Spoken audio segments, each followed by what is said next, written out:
died 21st of March 867, was King of Northumbria, England in the middle of the 9th century. Sources on Northumbrian history in this period are limited. Ælle's ancestry is not known and the dating of his reign is problematic. He is a major character in Scandinavian historical saga, particularly in Ragnarssona þáttr, the Tale of Ragnar's sons. Chronicles. Ælle became king after Osberht was deposed. This is traditionally dated to 862 or 863, but evidence about Northumbrian royal chronology is not decisive about dates prior to 867, and it may have been as late as 866. Almost nothing is known of Ælle's reign.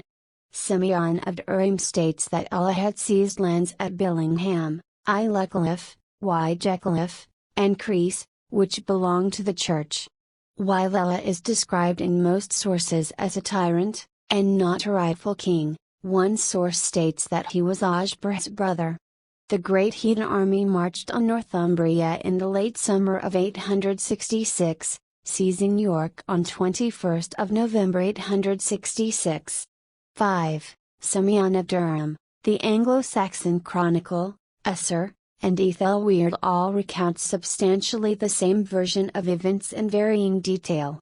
Symeon's Historia Regum Anglorum gives this account of the battle on 21st of March 867 where Osberht and Ælle met their deaths at the hands of the Vikings. In those days, the nation of the Northumbrians had violently expelled from the kingdom the rightful king of their nation, Osberht by name, and had placed at the head of the kingdom a certain tyrant, named Ælle. When the pagans came upon the kingdom, the dissension was allayed by divine counsel and the aid of the nobles. King Osberht and Ælle, having united their forces and formed an army, came to the city of York. On their approach the multitude of the shipmen immediately took flight.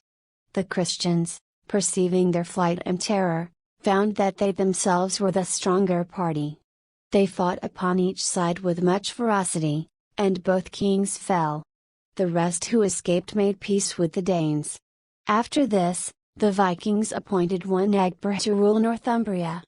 According to an Anglo-Norman genealogy, Ælle had a daughter named Æthelthryth and through her was the grandfather of Eadwulf of Bamberg, the king of the northern English who died in 913.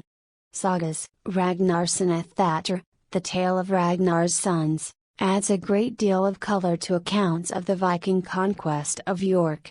This associates the semi-legendary king of Denmark and Sweden Ragnar Lodbrok and his sons, Hvitserk, Bjorn Ironside, Sigurd Snake in the Eye, Ivar the Boneless, and Ubba. According to the stories, Ragnar was killed by Ælle, and the army which seized York in 866 was led by Ragnar's sons who avenged his death by subjecting Ælle to the Blood Eagle.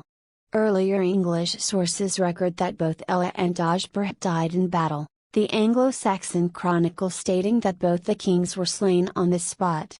The main figure in the revenge tales is Ivar, who is sometimes associated with the Viking leader Imar, brother of Imlab Canaan, found in the Irish annals. Dorothy Whitelock notes that it is by no means certain that he should be identified with the son of Ragnar, for the name is not uncommon. The Anglo-Saxon Chronicle does not name the leaders in Northumbria, but it does state that Hingwar and Hubba slew King Edmund of East Anglia, Saint Edmund, some years later. Hubba is named as a leader of the army in Northumbria by Abbo of Fleury, and by the Historia de Sancto Cuthberto. Symeon of Durham lists the leaders of the Viking army as Halfdene, Ingvar, Hubba, Baexeg, Guthrun, Oscitel, Amund, Sidroc and another duke of the same name, Osbjörn, Frana, and Harold.